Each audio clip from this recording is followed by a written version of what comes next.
Hi guys, what's up? I'm going to show you how to make some BAIA BAIA flip-flops. So all you do, 3 steps, really easy.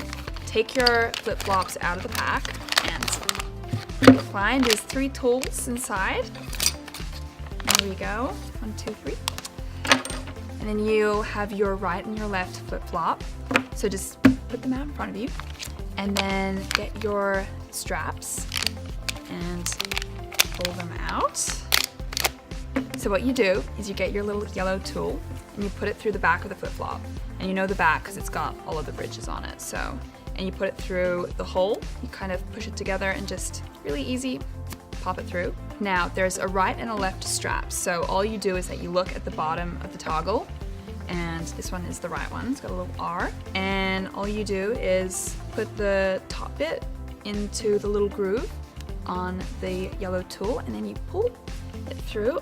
And you gotta pull really hard because that means it's not gonna come out.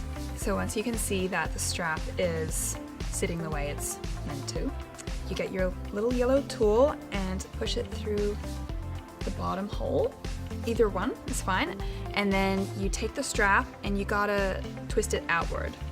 And then you just do the same thing. You put it into the grooves with your little yellow tool and then pull it through. Ah, there you go. See, super easy. It looks hard, but it's like super, super easy. And it's actually pretty fun too. Okay, so you do it again. Twisting outward and then just pushing it into the groove.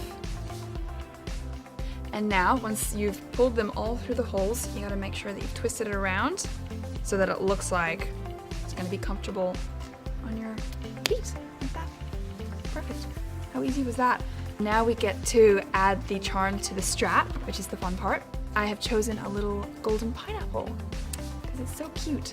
So what you need is your little drill tool, and you just choose where you want the charm to go on your strap, and I think just about there is going to be good. And it's really easy. You just gently press the screwdriver against the strap and twist it, and it will make a hole really easily. There we go, and it's coming out the other side. Cool, and then just to get it out, you screw it in the other direction. And if there's any excess rubber on the other side, you can actually get your tool and make the hole through the back as well, so that it's very crisp and perfect. Now we've made the hole, so what you're gonna do is just use your little screwdriver to take the back of the charm off. You just unscrew it and just put it aside and make sure you don't lose it because it's super small. And then just take your little charm and push it through the hole. And then get the back and you just put it through the other side. Get your screwdriver and screw it on. There you go. And now that's on. How cool does that look? And it's kind of like arts and crafts. You get to make your own flip-flops, choose the colors that you want, and choose the charm that you like. Thanks for watching. Hope you had as much fun making your flip-flops as I did.